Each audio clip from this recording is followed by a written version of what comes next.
అనుకుంటున్నావు నేను ఓడిపోయాను, నా జీవితంలో నేను ఫెయిల్ అయిపోయాను అనుకుంటున్నావు. నో నో,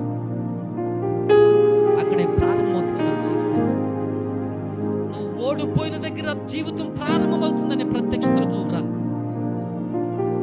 దేవుని కొరకు అపోస్తలుడైన పౌలు నిందించబడుతూ,